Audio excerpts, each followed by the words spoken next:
Caríssimos irmãos em Cristo, pela vontade de Deus, eu gostaria de passar aos irmãos hoje um tema acerca da oração do Pai Nosso, ensinado por nosso Senhor Jesus Cristo, e que resume toda a doutrina de obediência a Deus ensinada por Ele e, nos nossos tempos, trazida pelo professor Ugarte.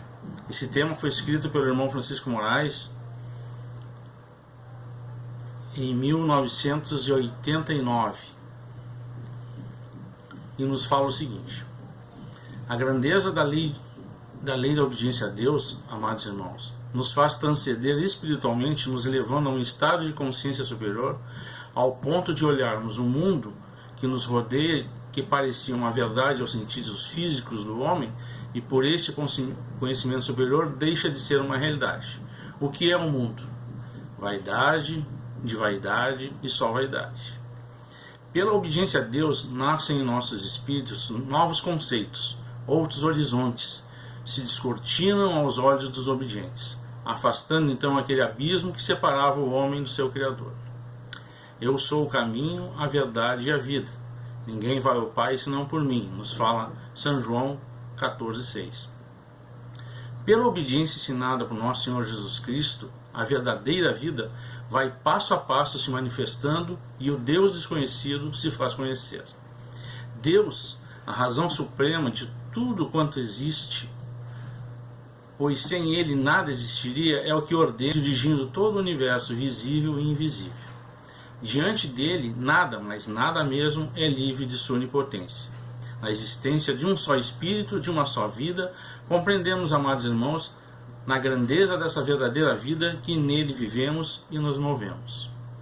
Na obediência e negação, encontramos os fundamentos da nossa salvação ensinada pelo Divino Mestre. O homem principia a prática da negação das coisas mais simples, reconhecendo que as coisas que possui realmente pertencem ao Criador. E chega ao ápice dessa negação da própria individualidade ao descobrir que ele é unidade no todo, sendo um só com Deus. Na única oração que o Mestre, o Cristo, ensinou em seus discípulos, encerra a sublime revelação oculta aos homens que não vivem dentro da sua lei, mas por graça foi revelada aos seus obedientes por Mestre Ugarte em nossos dias. Diz o Mestre: o homem orando sem o devido conhecimento nada recebe, porém, com o discernimento, os nossos rogos são ouvidos por Deus. Dentro de sua vontade superior, ou seja, a vontade de Deus, assim nos ensina o nosso Mestre: não é mais o homem que ora, mas o próprio Senhor que intercede em seus servos, como se a si mesmo rogasse em seus obedientes.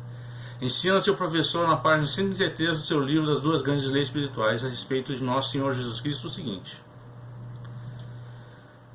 Jesus, dentro de sua vontade superior, rogava seu rogo e assim foi ouvido, e nele principiou a morar o Espírito Santo de Deus, caminho para todos nós.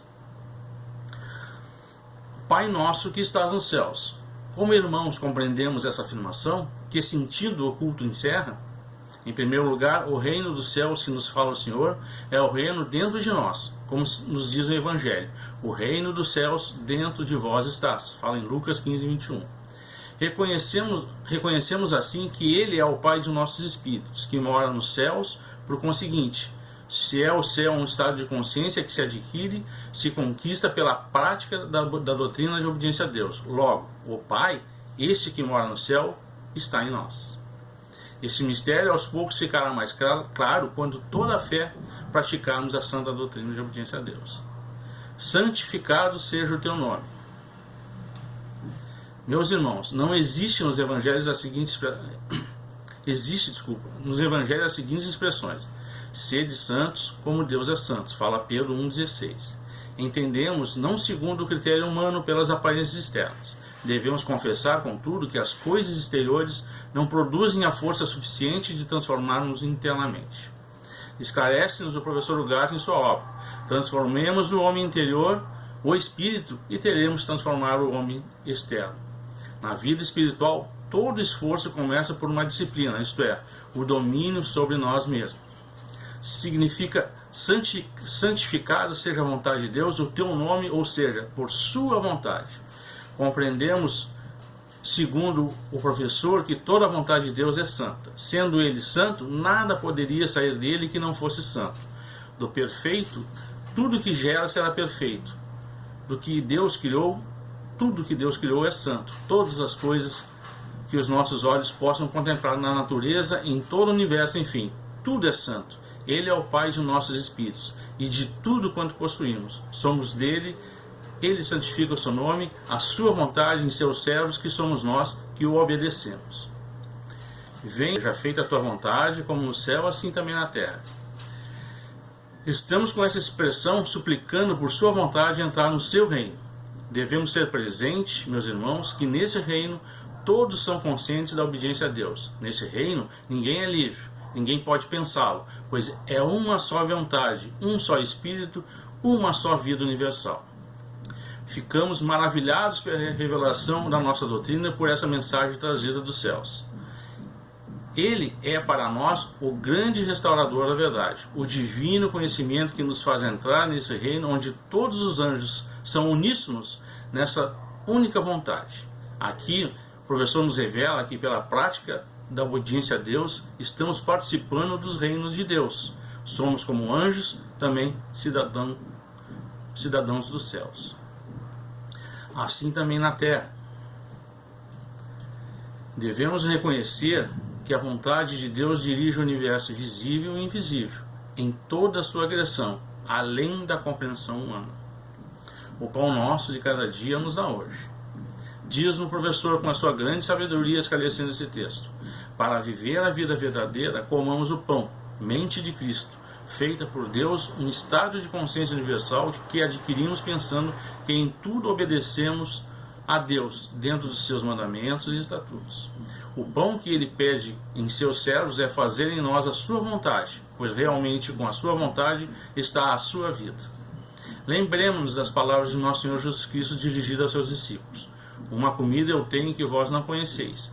A minha comida é fazer a vontade de meu Pai e realizar a sua obra. Amados irmãos, quando praticamos a vontade de Deus, verdadeiramente estamos comendo o pão espiritual que nos dá evolução espiritual. Como isto ocorre na prática em nossas vidas e em nossos atos? Pensando que aqui nos encontramos reunidos pela vontade de Deus, que vamos para nossas casas pela vontade de Deus, negando a nossa vontade inferior e real, para dar lugar à verdadeira vontade que é divina. More em nossos espíritos. Convém também esclarecer que a vontade de Deus é para fazer dentro de todo o bem, pois a obediência, como já sabemos, não é para libertinagem. E perdoa-nos as nossas dívidas como nós perdoamos aos nossos devedores. O homem não sabe perdoar por uma razão muito simples: falta-lhe o conhecimento verdadeiro.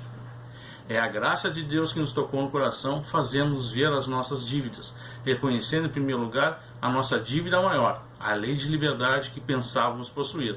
Esta é a grande dívida com Deus. O homem, na lei de liberdade, não reconhece a glória de Deus. Rouba, não reconhecendo seu poder, a sua dominação, e assim o homem se encontra em seu pecado original.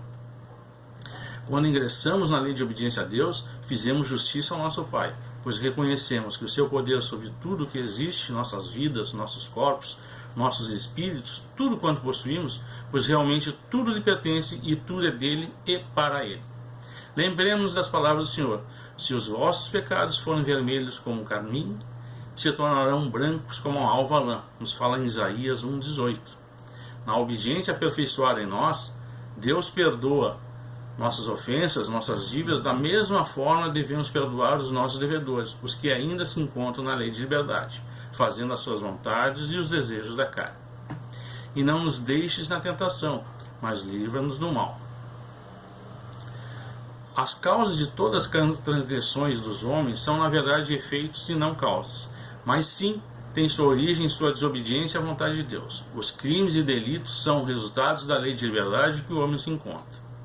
Nesta condição, jamais poderão agradar a Deus. Necessário é o homem negar-se a si mesmo, essa ideia de eu posso, eu quero, negando seu livre-arbítrio, para que então entre em harmonia com a vontade de Deus. Aprenda a obedecê-lo, fazendo a sua vontade. A tentação do homem, como esclarecemos, é precisamente sustentar a lei de liberdade que crê possuir, criando um abismo entre ele e o Criador. dentro da lei ilusória, enganosa, jamais poderá cumprir as leis de Deus. Então supliquemos ao nosso Pai, reconhecendo que o homem de si mesmo não possui nenhum poder, sequer. Estamos rogando para que ele faça a sua vontade, a sua lei de obediência. Somente ele é poderoso para cumprir as suas leis. Isto é, Deus cumpre em seus servos a sua vontade. E o que é o mal e onde se localiza? Não teremos medo de afirmar que todo mal é um estado doentio do espírito. O Divino Mestre assim nos diz em seus evangelhos: o que condena o homem não é o que entra pela boca, mas sim o que sai do seu coração. Pois o que sai do coração do homem são os maus pensamentos, inveja, raiva, ciúmes, contendas, etc. E são frutos de uma mente doentia, porque é incapaz de amar. Para um coração impuro, tudo é impuro, segundo fala o apóstolo São Paulo. Porque teu é o reino, o poder e a glória, por todos os ciclos dos ciclos. Amém. Amados irmãos, dentro da lei de obediência, o homem pouco a pouco vai reconhecendo o poder que ele tem sobre o universo, no sentido de tudo quanto existe. Pela obediência vamos nos unindo ao Senhor, tendo do mesmo Espírito. Escrito está: Deus dá de seu Espírito aos que lhe obedecem. O professor Ugarte, em sua obra Esclarecendo os Mistérios que abrangem a oração do Pai Nosso, nos ensina com as seguintes palavras: reconheço-me em meus servos ter eu o domínio absoluto sobre todo o universo, no sentido de tudo quanto existe, chegando a ter em meus servos o poder meu em progressivas graduações, até realizar a unificação absoluta.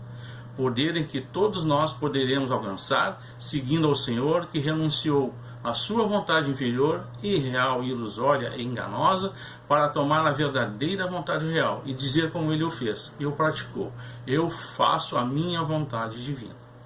Na oração do Pai Nosso, nada contém de algo material. Na sublimidade de seu texto está a essência do Espírito, que é a verdadeira vida. Orando, amados irmãos, estamos buscando, suplicando o reino de Deus e sua justiça.